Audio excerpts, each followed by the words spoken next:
That's all she wrote in the sports, and we continue pace with the conversation with our guest. We've created first time.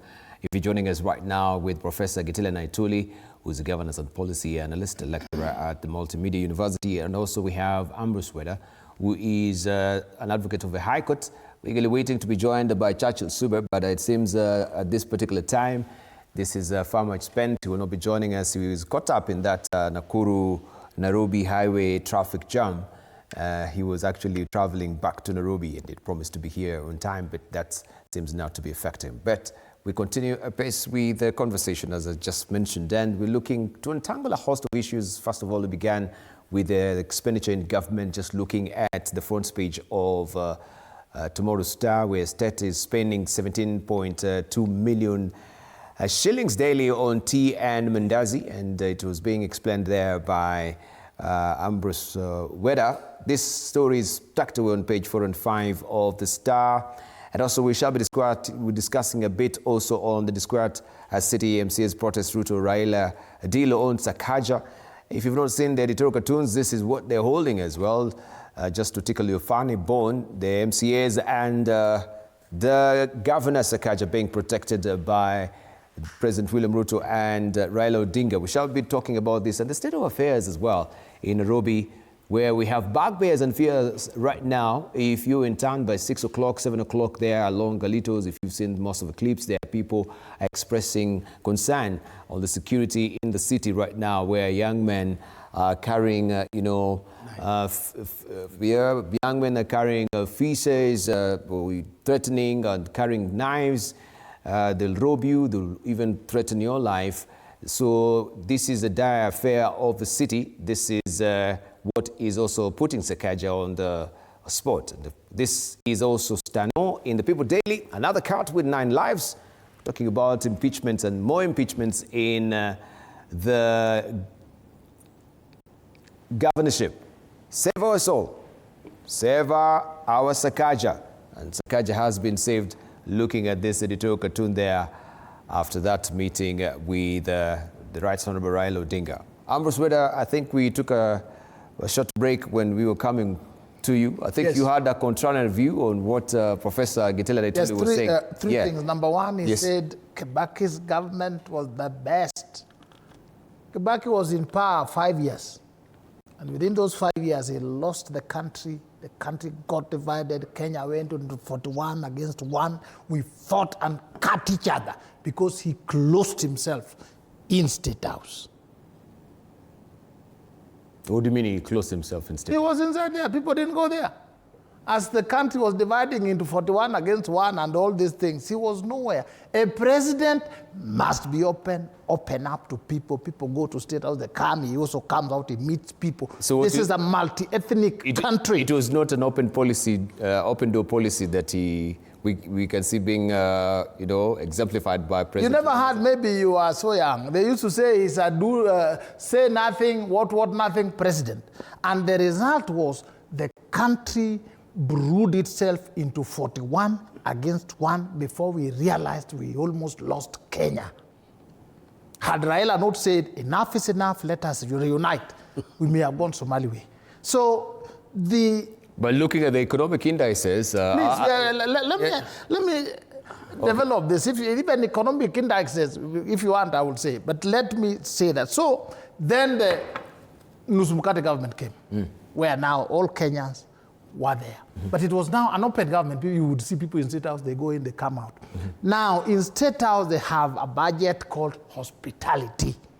Even now, you've just aired a meeting of sports people and all these people in State House. And you saw them sitting on table with water, eating, drinking, and taking. So it is just a destructive reporting, alarmist reporting, to put it in a way that annoys people, that they are spending on tea and mandazi so that people are infuriated. But if you look at the budgeting content, it is about State House, hospitality, hosting, various groups, dignitaries, country. Every country has such budget. But it serves as well to make it look hilarious and to make it look wasteful. Whatever you gain with that, you are to chui. Okay, let's leave it at that. So yes, that we number 3. Yes. Yes, sir. We have reacted about Kibaki. We have reacted about the budget. He talked about looting.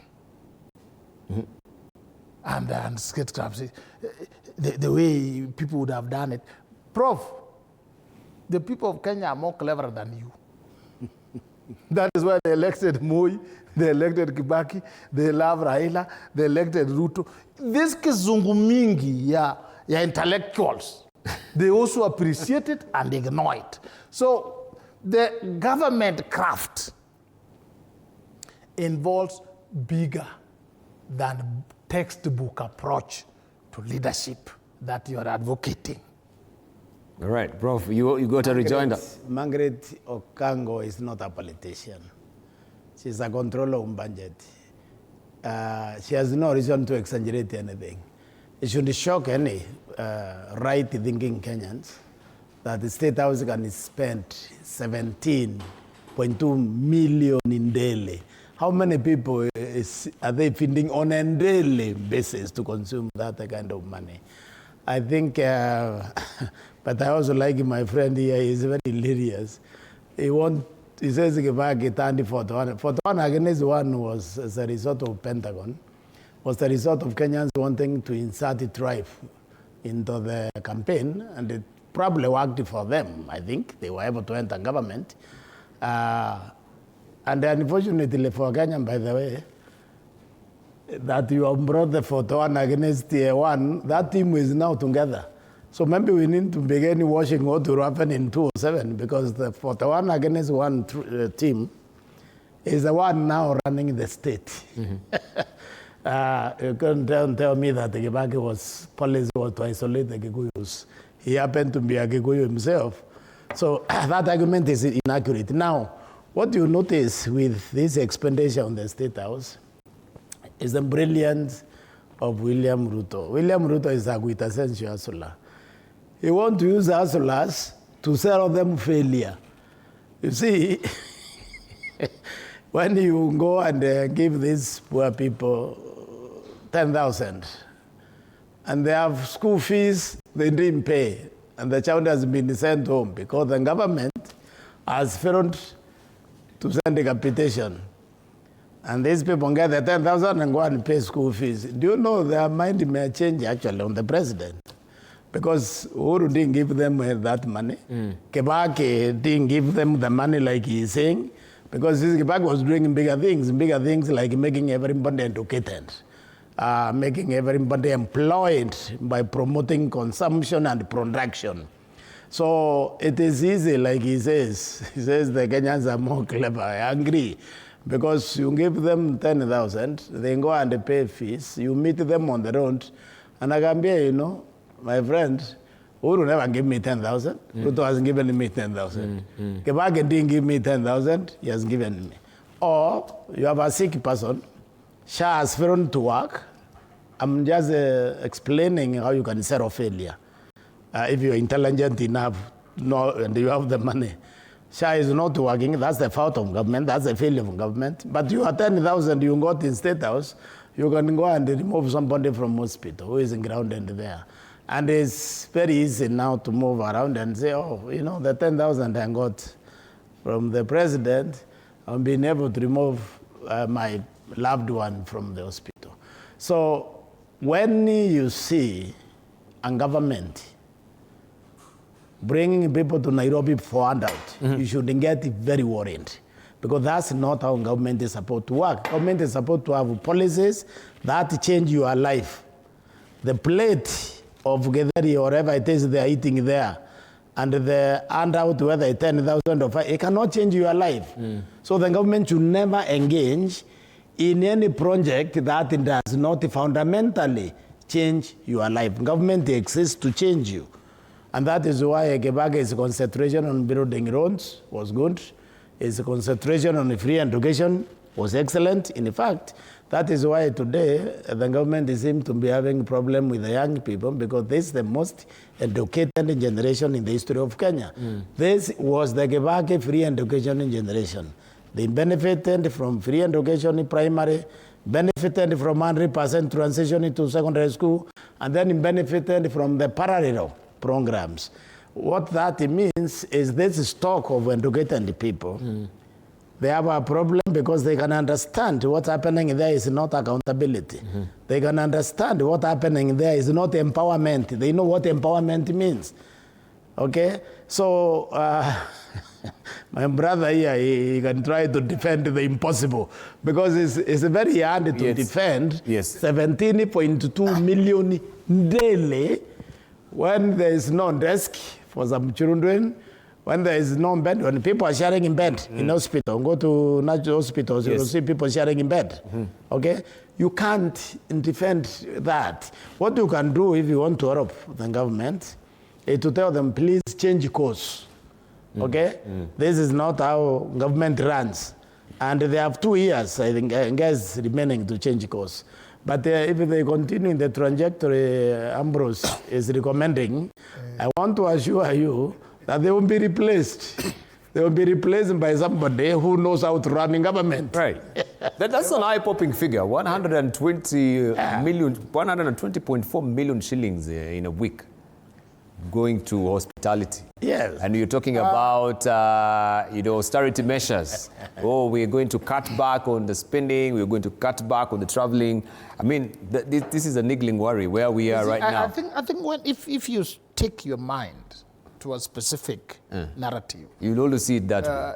Yes. In a very myopic way. Even if we bring Prophet Ward to pray for you, it will not happen. You see, Professor here has a textbook way of running government. He seems to know it in the textbook context. The actual government, he admits that the same person will say, you help me to pay school fees. I think in terms of elections, I'll elect you. Professor here will go by his textbook one. That it is this, and then they'll keep him outside so that we can only talk on TV 47 and not beyond. You saw in State House the other day, people getting tools to start businesses. I don't know whether you didn't see it. They were not given it. Those things were taken back to the company. That's sad for a professor. Please relinquish professors. They were taken back, right? Let me put mine. You know, I'm also capable of shouting. I can shout, you'll be surprised. It's only that I'm a lawyer. You saw in State House young people going in there, having gone, some people, those who are doing saloon, those who are doing all this, that they are being helped with initial capital. Just like it would be called affirmative action. When they go to their own State House, when they go to where the president, that place belongs to the people. There is budget for hospitality, but don't put it only on that. When foreign dignitaries, and you can see this president is very busy all round. Almost every day he has visitors. So if you take isolatedly 17 million, it looks very big. But if you take it overall, the work being done, the work which has to be done, what we would call in economics opportunity cost, what you would pay for not doing it, then you'll understand. But if you take it on the basis of regime change, other people will come, then it is difficult to see. Either way, I said that Kibaki was good, but he closed himself in State House, and we almost lost our country. There is gerrymandering that keeps this country together. That includes people talking. The president reaching out to people, people reaching out to the president. When we almost lost this country, the president reached out to his candidate, Raila Odinga. Somehow we have stability. We are moving. Mistakes are being corrected. Where we go wrong, we say, no, Mr. President, you can't do that. We need it done this way. But if you have people who are negative 24 hours, then again, 2027, they'll be defeated and they'll bring in other stories. Let us say here, SHA is working. Kenyans are now saying, it is working. It has its own mistakes being repaired. But there are people who are so deeply entrenched in negativity that what sells for them is what is negative. I say the Kenyan people are so clever that when they want leaders, they'll not take Professor Naituli here. They'll listen to him on TV. When he goes out for leadership, they'll tell him, say, wewe soma vitabu. You know what worries me, Dibal? is somebody of the status of Ambrose here to say that in giving these young people motorbike in State House or car cleaning machine is empowerment. And just try to imagine that this young Kenyan has gone through university 4 years. He's a graduate, he's an economist, he's an engineer, or he's a medical doctor who would like to exercise the skills that they have learned, they have invested in. And you want to tell them the motorbike is going to change those people's lives. I think that worries me. Because you see, the government is about to create an environment of which can exploit the full potential of these young people, not riding in bicycles. Now, right now, if you try to see, maybe there's 1 million of motorbikes out there, then you add another 1 million. If this young man was earning 500 shillings per day, now he's going to earn 250 because you have oversupplied the two of trade. So I think you need to think a bit deeper, and you expect the government to think in deeper. You expect the government to be investing in production capacity, not in giving motorbikes, even if they were, I understand they were not given, because I know there was a young man who was complaining that waliambiwa italetwa and Mundabanda has confirmed, he said they have gone back to being given numbers. But the point is this, that we educated this Kenyan in the university to get a civil engineering degree, and you want this Kenyan to go and ride the motorbike and to go and clean cars, car washing machine, and so on. Is that what you can do for them? Because what I would expect is the government that lowers energy cost to the level where production can kick in. What I would expect is a government that is concerned with the rationalizing taxation, so people can have disposable income, they can spend money so that they can spur production.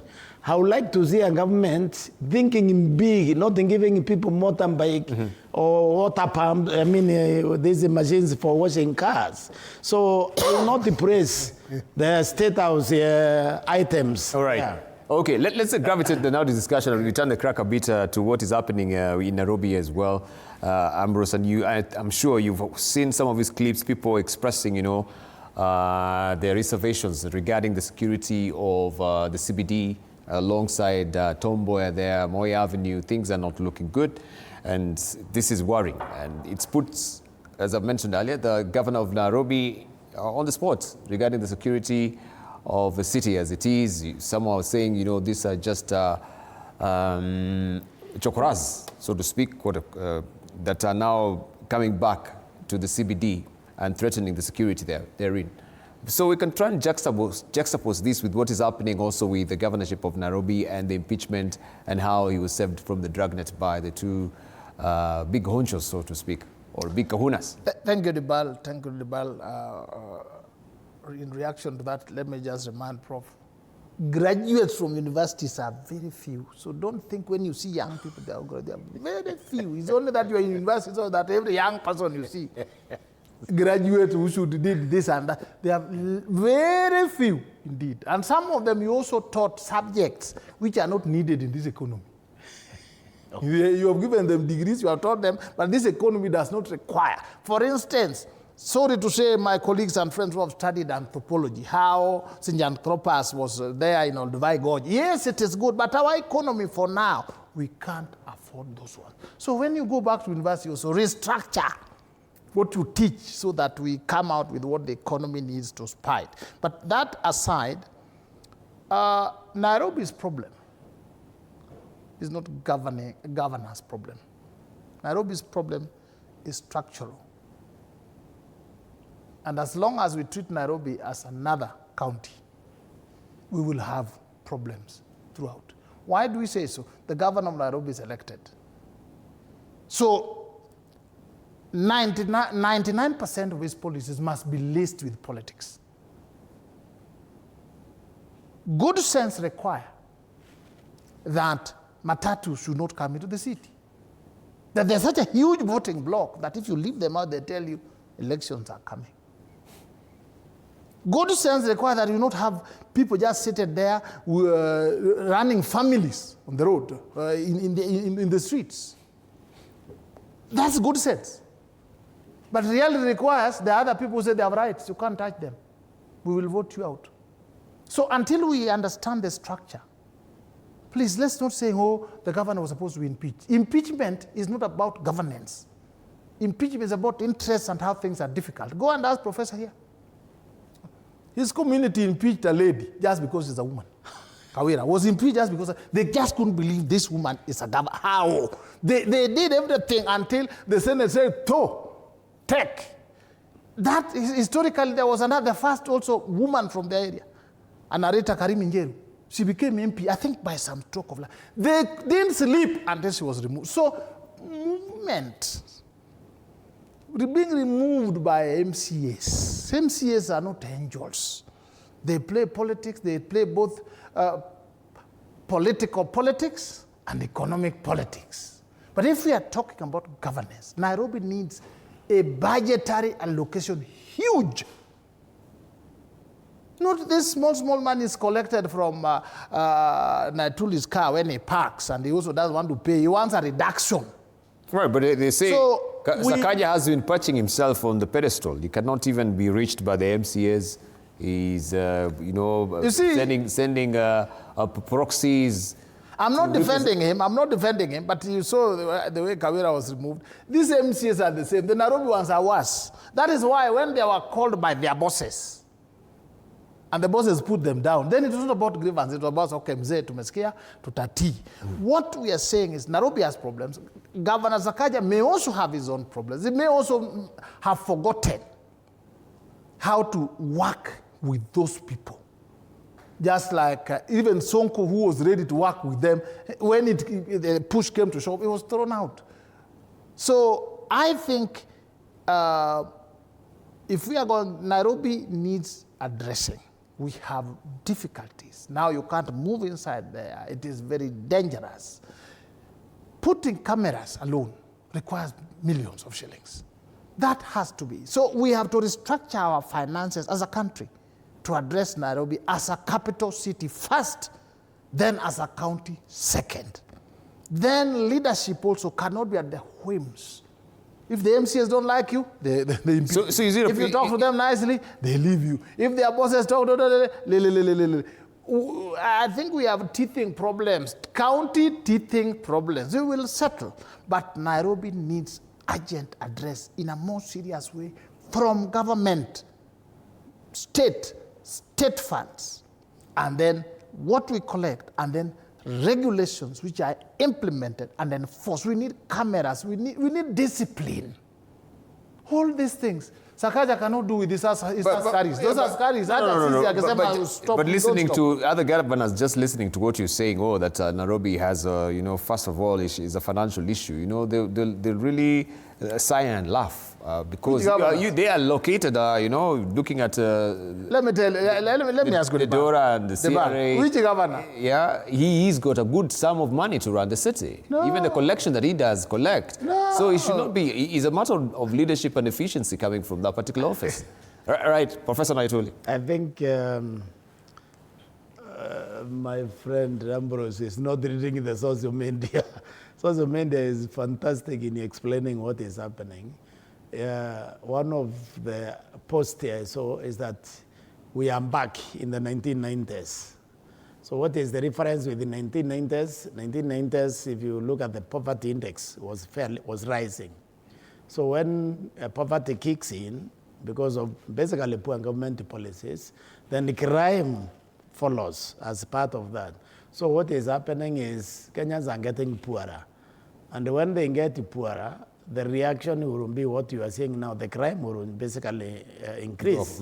So it's not Governor Sakaja's fault. He doesn't plan for the country because Nairobi is a subset of what is happening in the country. But if you follow carefully, the crime increase is not just in Nairobi. I think it's nationwide. And it will get worse unless we can get our economy in order. Now, I'm saying that because if you look at the economy now in the country, it's actually uniform. The Kenya has become one market. The cost of a bag of potatoes in Nakuru is the same as in Nairobi. The transport bit doesn't seem to vary the price that much. So what is happening is the government needs to go to setting appropriate policies that can create employment, especially for the youth.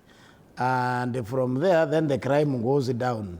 So it's desperation. That is what you are seeing in Nairobi. I mean, it's not, nobody want to carry feces around. These people, they would rather clean your floor and you pay them and they get something to do. But because those opportunities are not there, so they will do what they are doing now. And the outcry will come.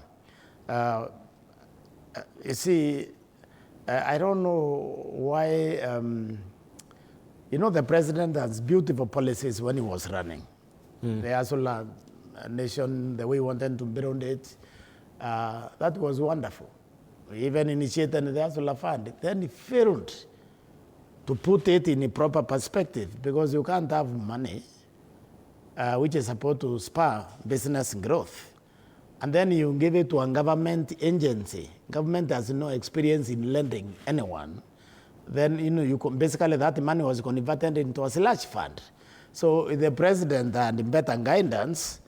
That money was significant. Over 15 billion is good money.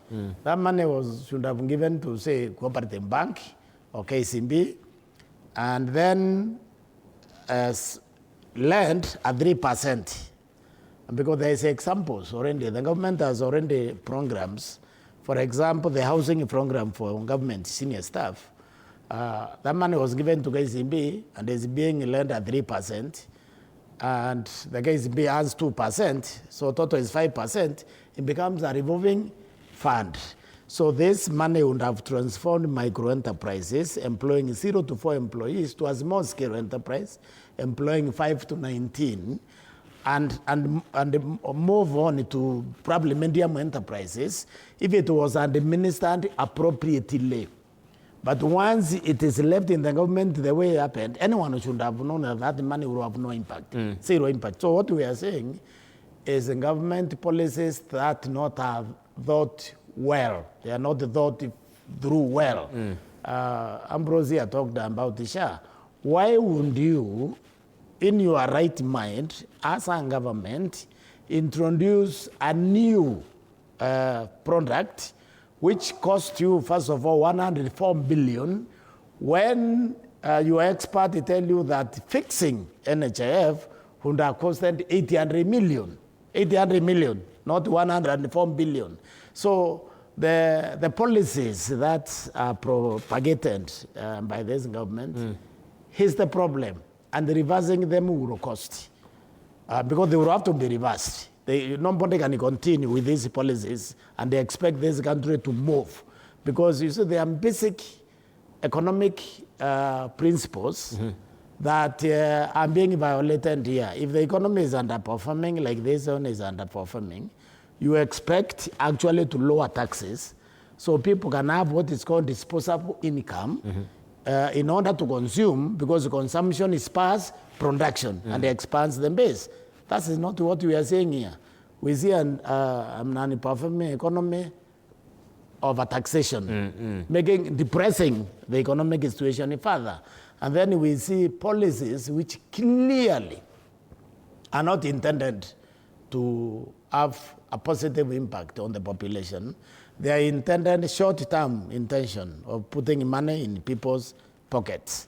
I mean, you can take even the housing itself. You are telling me that the people building those houses are being subjected to the Procurement Act, Procurement and Disposal Act, because this is only how you guarantee that people are getting value for money. The country is getting value for money. Is when you can tender, when the process is open and clear. Competitively. Competitively. Yes. So that you can guarantee. So when you see this opaqueness in operations, and then you don't expect the economy to move. Economy is moved by people having hope for a better tomorrow. And people get hope when they can see that your plans are actually taking them somewhere. So you don't see that. And this is why this economy has basically stagnated in the last 3 years. It has not moved. All right. Prof, we need to wind up on that also and bring other issue on the table, unless you have something... I just want to say that Yes. the world that Professor is seeing, he's in a tunnel somewhere, seeing all sorts of ghosts. We appreciate these ghosts you are seeing, but I can tell you, Shah has his own issues. But Kenyans are now saying this is better. For instance, the energy we are talking about. Personally, I was not paying it. I'm in self-employment.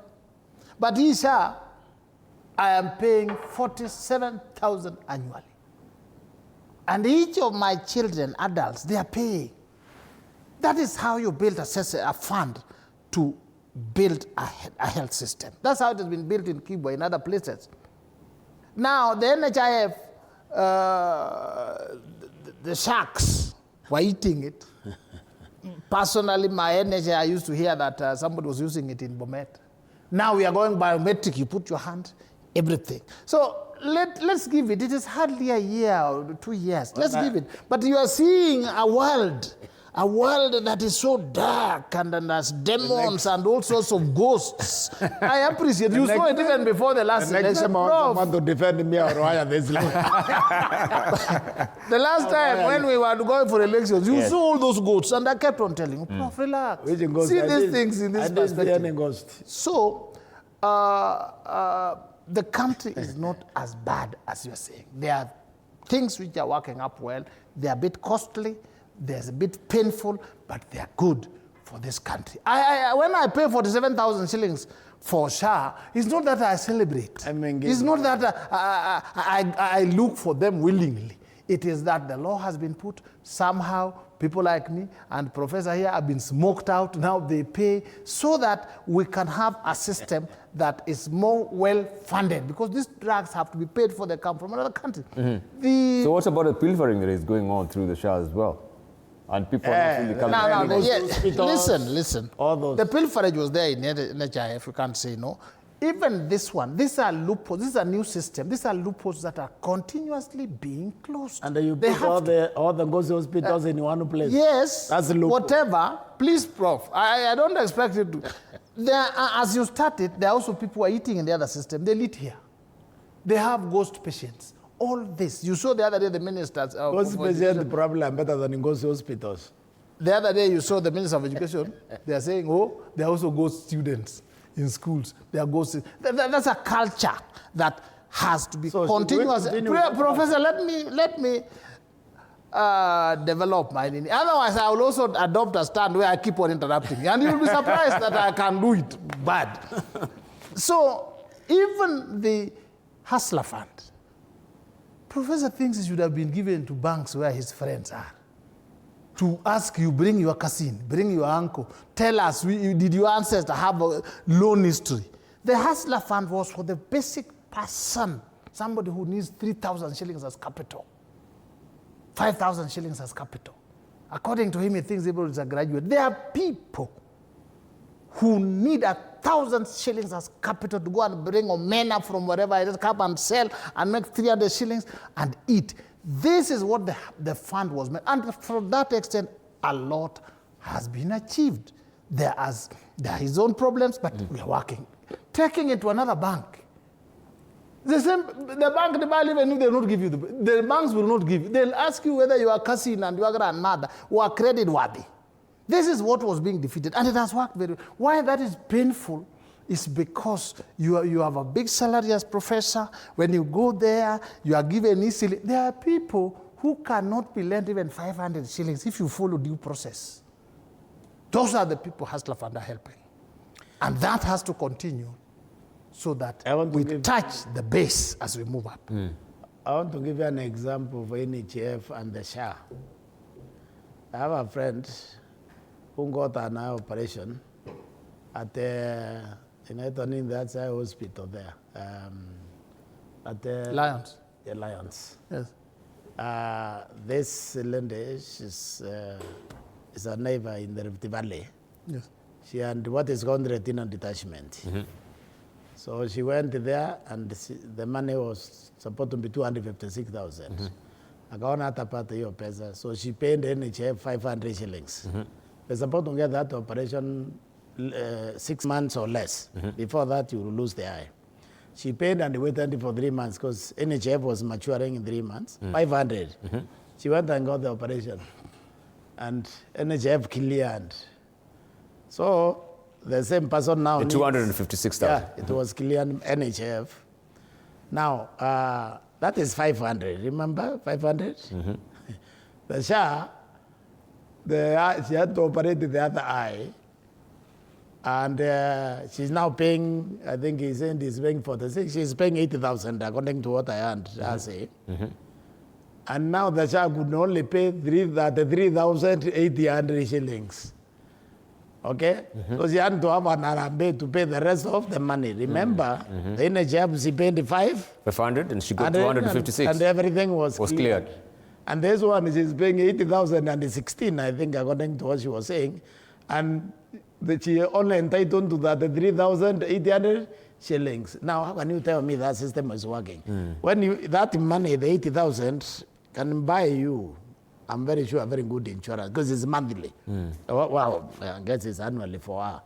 But if he's paying 46,000, he can get very good cover for 46,000. So what we are saying here is I don't believe anybody crafted the share to assist the Kenyans. I don't believe. All right. We need to wind up on this so that we can go to security matters. Yes. National insurance matters is not about individuals. No, that's I was just. Please let me explain, Prof. In any economy, yes, the wealthy are taxed to finance the less fortunate. That's how it works. If it is that I can pay, I don't need insurance as well. I can pay from my funds. However big the bill is, even if it was 30 million. But life is not about me. Life is about everybody. It's about him, it's about her, it's about. So you are saying, let us have a fund where we contribute according to our weight. Then, even those who are small, they contribute the 500. You heard he contributed 500. And it was, she was treated for 300,000. The other 300 was contributed by others. But now, Shah ensures everybody contributes according to their weight. You don't, it was wrong for somebody like Weda to contribute 1,000. Now you contribute according to your weight, somebody else contributes 200, so that we have a fund from where every Kenyan can get good health attention. But according to Professor here, he thinks if he can afford, that is enough. It's not about me, it's about all of us as the 60 million Kenyans. Professor, get that clear. I want to tell Mr. Wenda how you know that something is not working. When you have to explain that it's working. Have we ever had the Safaricom telling you that the M-Pesa is working? Because it works. They don't have to now you are so the work speaks. Yeah, the function that Safaricom doesn't tell you M-Pesa. So it's because it's working. So they don't tell you. Every time you have to explain something, to tell people it is working, that is the first signal that it is not working. All right. I think those are senior common room talks. Don't bring them. You know when professors are taking. Okay. Let's turn the crack now to the matters of Jubaland forces here in the country that everyone is expressing also concern from Mandera. I don't know. What will be your sentiments, first of all? We've heard also from the news clip that we played earlier, the CS Interior downplaying, the matter itself, saying that there are no forces in the country. So, who is fooling whom? Yeah, I think. Let's get this. When you say there are forces in this country, it's like they have invaded. But if you look at it critically, that border from Mandera to Mombasa, it's so big. It is not being manned because we do not have that level of personnel. So people who are in troubled countries like Somalia, Jubaland, all this, occasionally they can cross and they are seen. And when they do that, we have the machinery, the people, even diplomatically, to ensure they go back. But making it so big is like they have come, Jubaland, people are here, and that one will leave for negative people like Professor here. When they want, the government has failed, those Jubaland people are going to kill us. Otherwise, that place, the occasionally, even if you go to the Rome up here in Ethiopia, occasionally they cross here, they cross there. Even Kenyans chase them inside like that. Let's appreciate it like that until it reaches where we are saying there could be a security threat. And if that is it, we have the army, the GSU, all these things. Let's not over-exaggerate to make it look so dangerous we are finished. Kenya is not that weak. But Professor here is seeing the ghosts and all the... Now explain to us how we are finished. But don't you think also, they always say, an inch by inch, makes a life cinch. So they will actually, those are philosophies. Toe hold and toe hold, inch by inch. Those are philosophies. One day you find people actually, they're capturing the whole northern region. Let me say... Those guys, their own Jubaland, Prof, let me just answer. Their own Jubaland is so big, they themselves can't walk through it. They're just at the border. Sometimes they come in to look for food. Sometimes they come in to hide. All this. Let's not make it something so we are finished, we have been invaded. The day invaders will come, you will not talk on TV. But tell us how now we are finished. No, those are a few ragtag soldiers that even if we send Professor here and a few GSU, they'll go. Before Kenya sees there is a lavra. Prof, let me see. Ambrose Wenda, there is something called the sovereignty. Okay? When you say the border is too big, we can't secure it, what are you saying? We can't manage. We can't manage. What are you telling us? We are supposed to secure our borders, period. That is the responsibility. Every inch of it. Every inch of it. Yes. Now, number two, Ambrose, yes. I would rather go with the governor of Mandera, who told us that our Bofis County is now under control of our Shabab. And those fellows who have come in. The governor is there, he knows about his county. Any nation that is unable to secure its borders, that is the nation on the path to collapse. Because what defines sovereignty is that those boundaries of Kenya, in fact, this constitution said that the Kenya boundaries cannot be discussed as set. You cannot alter them. You cannot discuss them because that was what defines us. So to tell us this country we are not able to protect our territory, that we cannot allow armed militia from Jubaland to come in, what we have done here, in my opinion, amounted to treason. You don't allow any armed individual or individuals to enter your territory. And what we are doing is very worse. We have soldiers in Somalia. These fellows, I understand the way the governor described it, is that they basically were attacked by Somali National Army, and then they ran into Kenya. Okay? So if they ran into Kenya with ammunition, and we accepted, we allowed them to come in, the Somali National Army can just pursue them into the Kenyan territory. In effect, what we have just done is declare war on Somalia. So what I'm saying here is that you can't simplify something. We are not, this country is not supposed to allow any armed group into the Republic of Kenya, period. And if these fellows are not taken out right now and forced back into their country, into Somalia, and do you remember the governor was very tough. He said, we have no interest in Somalia. These fellows should go back there. If these people don't go back and dig in, stay here, they will create allies within the population in Mandera, and before you know it, we created a problem we cannot deal with. Okay? So this sets a very bad precedent that the Kenyan territory can be actually invaded, because that's what it is. Right. Whether they are fighting over there, we don't care. They should keep their fighting in Somalia, but they cannot bring it to our side. Bearing also the Kenya where it's really coming from with the history of Jubaland. Yes. That we've been very supportive of Jubaland, even the creation of Jubaland as it is right now. Don't you think also this might also be a spawning ground of a diplomatic tiff between Kenya, just as what the Prof is saying, and Somalia? The Bal, get it. Yeah, he said that those people are fighting, they ran into the country.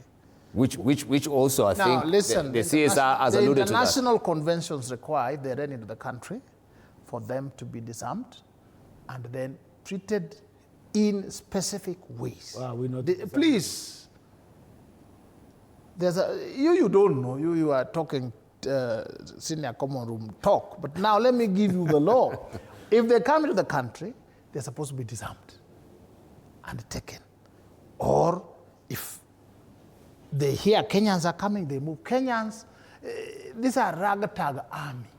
Otherwise, Kenyans are strong, they're also in Somalia, fighting. This fear of war, I want you to remember the issue of Migingo under Kibaki administration. The Ugandans actually strayed into the Kenyan territory. Fearmongers, like Professor here, wanted us to send aircrafts to bomb Migingo and what. And Kibaki said, yeah, relax. Still, we are relaxing. Migingo is there. We have issues of fishing here and there. So even the one of Jubaland, let's not go by the alarmist statements by some people. These are a few ragtag army that ran into the country. We disarm them or we ask them to go back to their country. But don't be cheated. From Mandela going down is so big, it can't be demanded. We are few and poor. These are realities you don't say loudly, but I think when you are dealing as people who understand, you're able to see. We can hardly man River Road here, and the people are throwing feces, matatus are coming. So you are saying that land which is 1,000. You have no idea how big Wajir County is. Please, just go and check on the map. It is bigger than Nyanza province plus Kiambu plus Central province together plus Western. It's that big. And then it is sparsely populated. So let's understand, when something happens, as Kenyans, we need to be very patriotic. We look at it and say, what actions are you taking? These people came in, Mr. President, take action. But saying like the Kenya is now failed, that is very wrong. That's wrong. But the government has been also slow on the uptick in terms of reacting until today. This has been since last week. A week is too short. A week is a small day, Bwana. For security matters, a week is not. Even a day is. No. Yeah. Those are now the alarmist approach. Even an incursion of 2 hours. Now, you see, those are alarmist approach. I appreciate that if you'd have gone, you'd have sent fighter jets to look for them. No, these are ragtag army, a few people defeated up and there. They are there, even the Oromo are here. Some people from South Sudan are always here. Some people from Karamoja are here. You don't send fighters and the army and declare war. Those are some things you deal with as we move on. So, art of government is different from social emotions. That is something which is being dealt with. I hope it is being dealt with in a normal, brotherly, neighborly way. Disarm those guys or let them go back. But now making it a national issue, whatever, just because people don't like President Ruto, some people don't like President Ruto, let them not think that that is enough to say the government has failed. No. Prof. It's a minor thing. Have you been listening to people over there? They are complaining that those fellows have occupied some schools. Their children are at home. National examination is coming. Do you watch TV?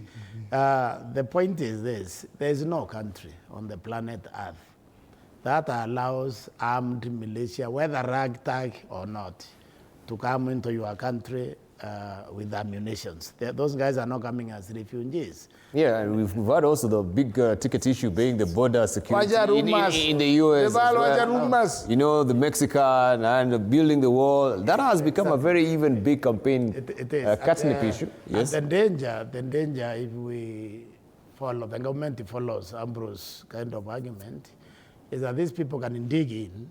Remember, we just had years of shifter war. These fellows are going to come and start inciting our citizens here. That's why we need to listen to the governor of Mandela And then before you know it, you actually have an emerging war, because remember the dream of Greater Somalia. There is some of them still, some Somali nationalists still have that idea that they can have the five. The Ugandani, the Northern Kenya, then the Somali, then the Somaliland. So allowing those people to come and stay, it means they can establish local allies. And once they establish local allies, then you really have a problem. You see, what I understand, reading through the stories, the social media stories, is that there's a Malobe fellow, the one we have been supporting, he sent his soldiers to attack the Somali National Army, and they were demolished. And when they were demolished, then they crossed, some of them crossed over. When they crossed over, like Ambrose says, then they should have immediately disarmed and put into a camp so that we have control of them. But according to the governor, we did not do that. These people are still armed, meaning that we may have the juvenile idea that you can allow them to regroup within the Kenyan soil and they attack the Somali National Army. That's a declaration of war on a neighboring country. You don't want to take that route. We have soldiers in Somalia, and AMSOM now named something else. You will be risking the life of those people. They will be caught in between. So whether we support Malobe or not, because I understand the theory which was developed about supporting him, is the same thing as Ethiopians did in order to protect Ugandan. They propped up the Somaliland. So Somaliland now is actually fairly strong and stable. Now, this one we are propping here, maybe copying the Ethiopians, this Jubaland. It couldn't backfire on us if we go too far. Governments do that, but they do that covertly, not overtly. So when we decide to do overtly, we will have a war with Somalia. They are not that strong because of the clan conflict there, but we will end up uniting them, because whenever anybody has external enemies, they will get together. So we need to avoid that, and the way we can avoid that is these fellows need to be disarmed if they have come now as refugees, and then they need to be put in a camp where we have control over them, where they are not bothering our citizens in Mandera. Mandera is part and parcel of the Kenyan Republic. We cannot allow anyone to come and roam around with their weapons. That will not be serving the people of Mandera. They deserve our protection because they are Kenyan citizens. This thing about supporting CG Jubaland, that one I don't know. I have not made any submission on it. But it seems we have agreed. You don't know that you don't know that there's a history to it of water. Malobe, yes. Is it or you choose not to know? You see, there are rumors, what Trump calls fake news, that you people also spread here. What is clear is that these people were fighting in their own country, then they were driven here 2 weeks, a week or so ago. That's the fact established. The other conjecture is what I don't know. Now, and then I said they are supposed to be disarmed or driven back.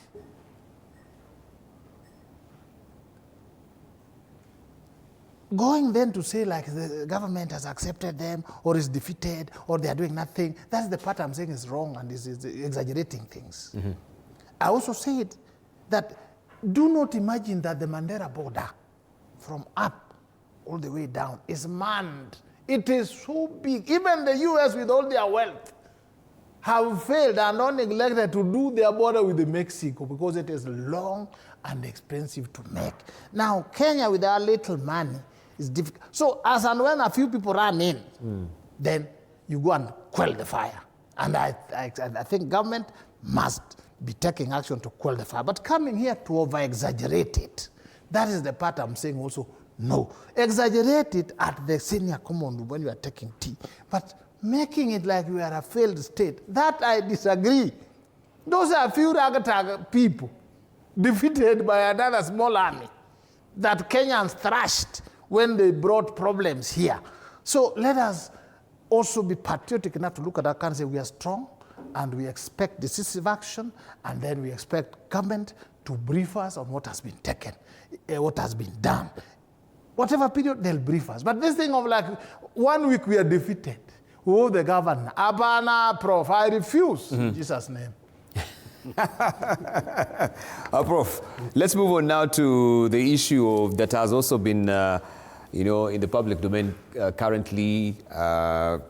Council of Governors are raising hesitation and reservations about it, which is the e-procurement.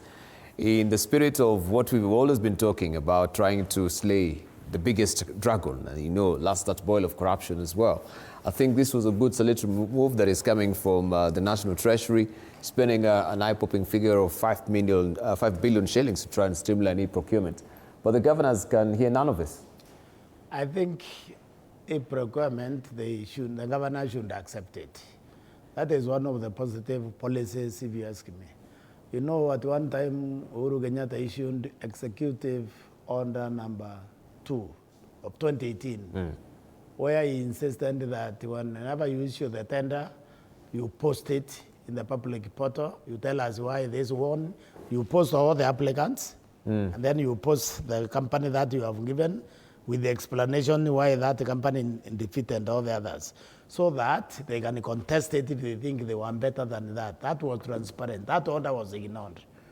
This is a good thing because why the Auditor General told us that the government has lost 44.8 billion in the e-citizen is because there is what is called the audit trail when you use the electronic system.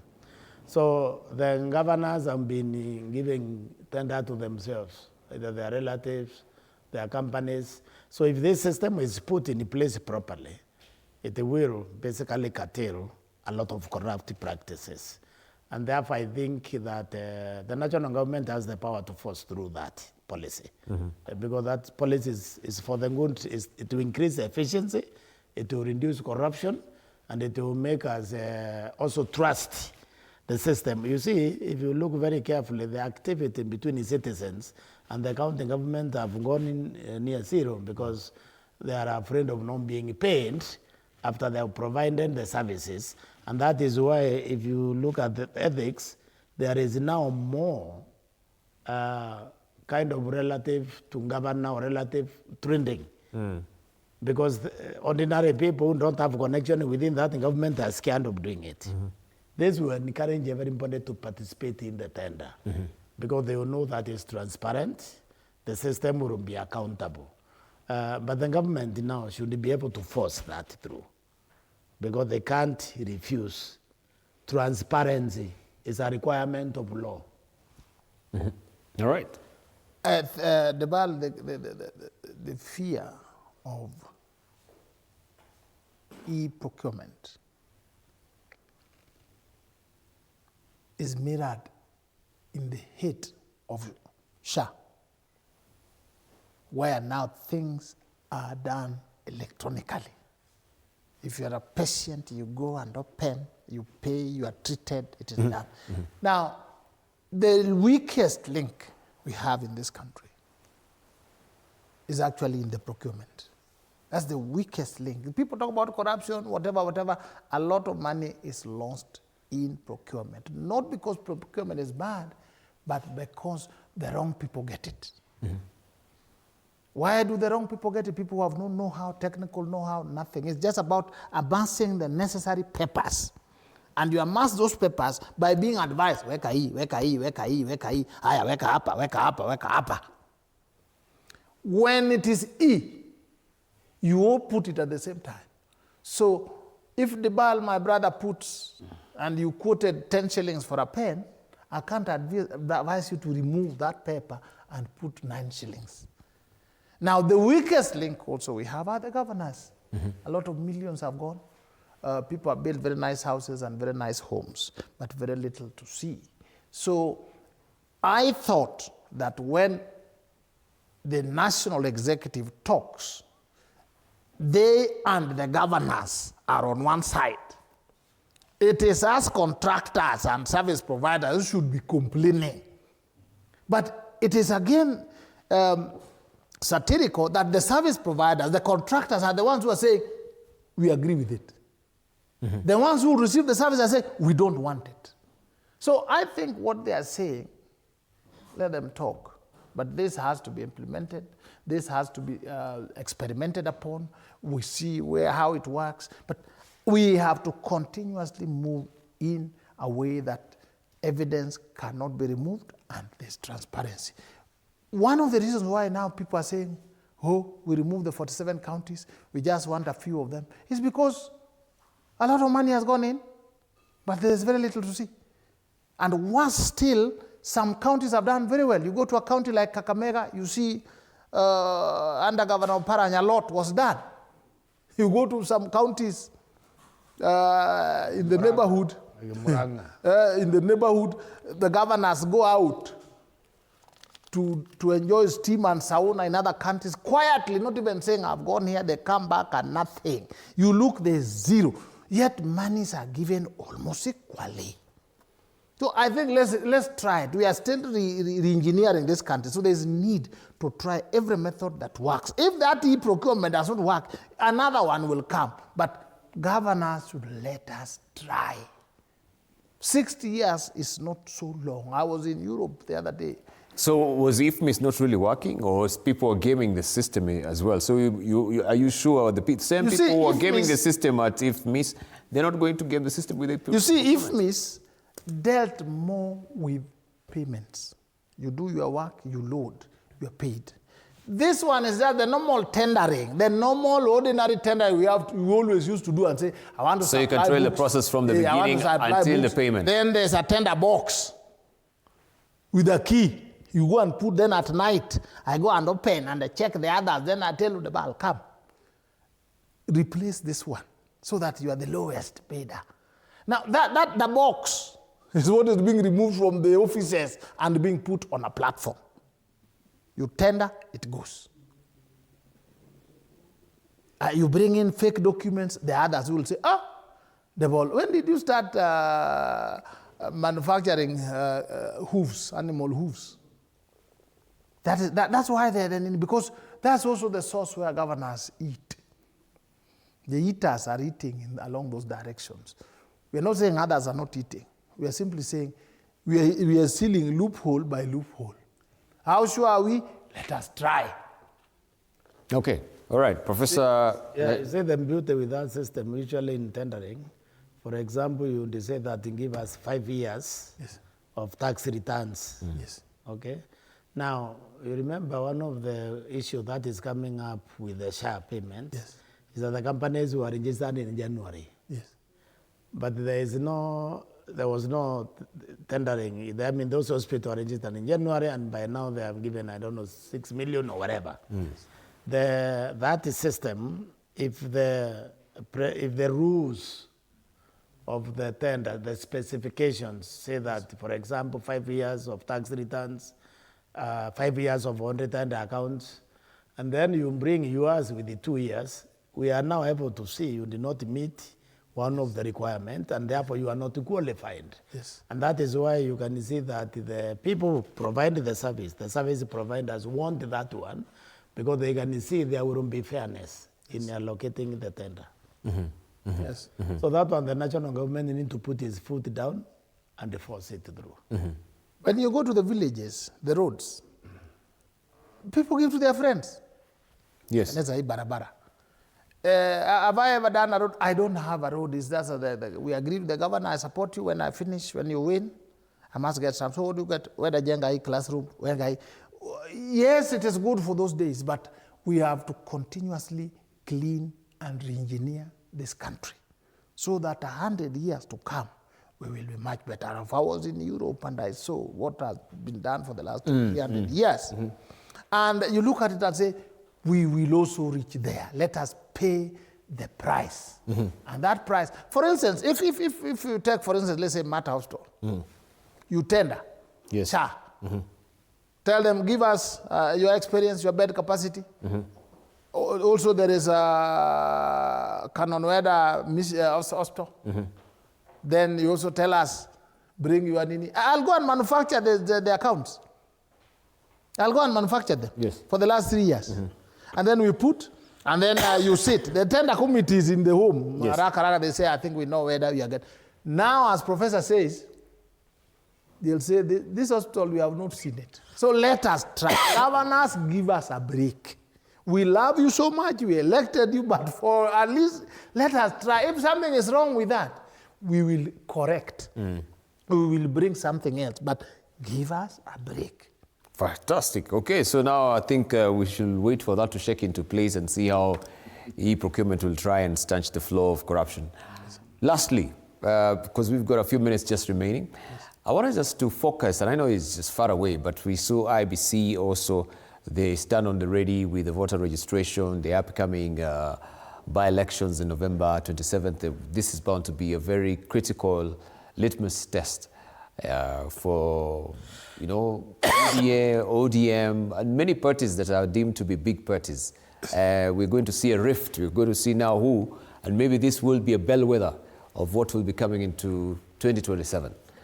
From your own estimation, what do you see coming out of this particular by-election? First of all, by-election rarely reflect the general election, very rarely. Rarely? Very rarely, because the turnout is always really low. That is number. Number two, though, is for, I think, if I can be specific, the by-elections which will take place, for example, in the Mount Kenya region and Bukusuland, if, for example, UNDA were to win any of those seats, that will not look good on the opposition. In those two, especially those two areas. Those two areas is like one area. They always move together since 1992, multipartyism. And therefore they are more affected by the economic situation. Well, for some reason, you would say they are more affected than other areas, because the social dimensions here, the Kenyans don't see that Ambrose and myself, and sometimes you support the economy. Someone calls you, tells you, I really need 500 shillings. And you send. Now, the two areas I'm mentioning, they don't do that. So when the economy is bad, they feel it higher than the other regions, So this will be a test now for that. But again, also, if they can devise them, they have to watch that they don't divide the votes among themselves, because there are many. Like, for example, in Mbere, you have the Democratic Party, and then you have the DCP. I think they need to agree between the two of them which one runs the candidate. Because if they divide, and then they will fall into trap, a similar trap, you know, that the last election. But will they agree because DP is leaning more to UDA side? No, the Democratic Party. Democratic Party, was it the one which we have? Democratic Party. What was the former MP there, who is now the... Yeah, the former MP was in Democratic Party. Okay. But okay. It's not with them now. Yeah, there's a fallout now. There's a fallout. Yes. It's not with them. So there, mainly it's DP and DCP, the Mheshimiwa Gachagua. Now, the two of those must agree or to support one candidate. That way, they will obviously beat UNDA. If they disagree and they split the vote, they couldn't give. And that will now send a bad picture, in my opinion, and they should know that. Now, the same thing would be if there is any by-elections in Bukusuland, because those are the fellows always who vote with the Central Kenya almost perpetually. But other areas, it may not mean anything, whether UNDA wins or the opposition wins. Those two is barometer for the strength of the opposition. Those two areas, they are the ones I would look at. Because there are areas which have acted as a unit, which is multi-party came. They have acted as one unit. Yeah. All right. Ambrose? Yes. Personally, I hope that UDA wins, but even if it doesn't win, my worry is the IEBC. They are the ones who are so much on the table. So much. It's a make or break. So much pressure bearing on them. Yes. And then I think they declared the dates too fast, if you ask me. They needed at least to sit for a week or two.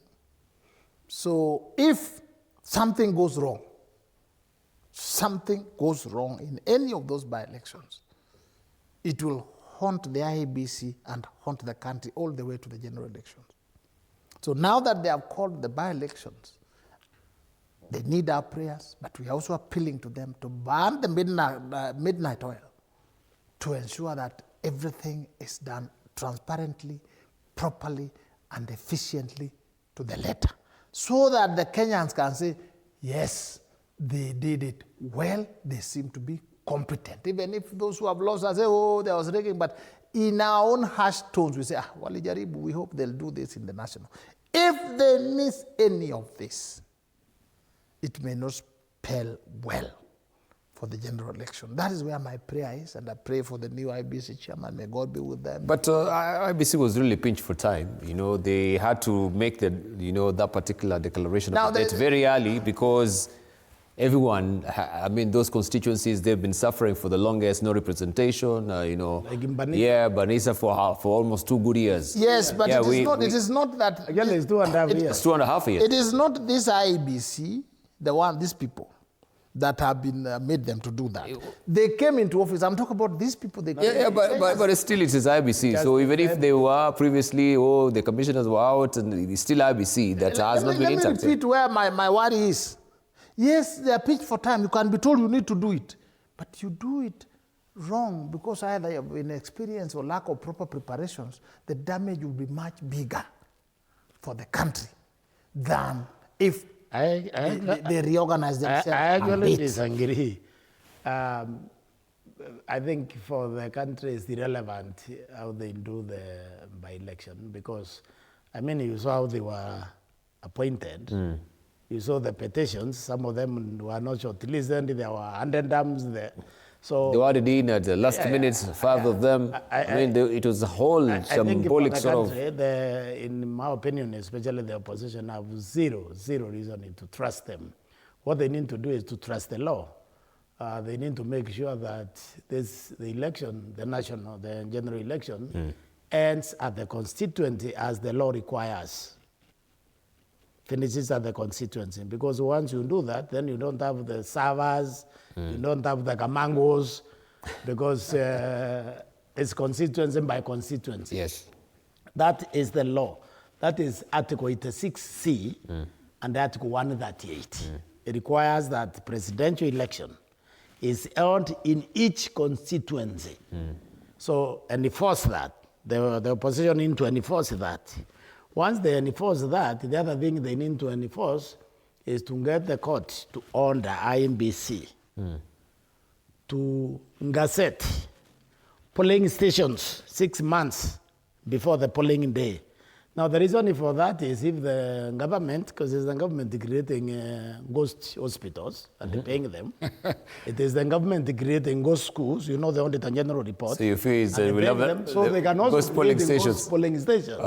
So when it is published 6 months ahead of time, then people have time to inspect them. That increases transparency as required again by Article 86 and accountability. Then the other thing need to be demanded is the law requires that the voters register and be complete 3 months. You stop registration 3 months before the election. They should demand certified copies of the voters' roll 3 months before the polling day. In other words, they should use the law, not IEBC. They should have zero trust on IEBC. Just use the law to make sure that things are done according to the law. Because if that is happening, then it's difficult for anyone to manipulate. But if they go sleeping and they don't use the law, and this law, the beauty of the electoral system in Kenya is so codified. It's complete, actually, because if you look at the section 39 of the Elections Act, it's beautiful. It tells you how these votes are being counted and transferred. But for some reason, the opposition has never paid attention to the legal process, which is already codified, and they use that one to force the body to run the election according to it. And to do it in advance. Don't wait until after the polling is when you want to enforce the law. You enforce the law step by step until you reach there. I think that's how they should do it, not because the way I saw the IEBC being selected, I'm not an opposition leader. If I was opposition leader, I would declare it the president's IEBC, basically. I mean, the chairman confessed that he didn't even apply. Some fellow from South Africa applied for me. He told the panel like that. You know, the court, I think, decided to rule the way it did because the time, there was no time. There was only 2 years and 1 month left before again we miss it, like we miss the limitation. So I wouldn't advise the opposition to trust the IEBC. I would advise them to trust the law. And then if force. So this IEBC already, you're casting aspersions on it. Oh, yeah. It is not trustworthy. I'm saying because of the process. Look here. The way they were recruited, the way the panel was formed, in my opinion, was illegal.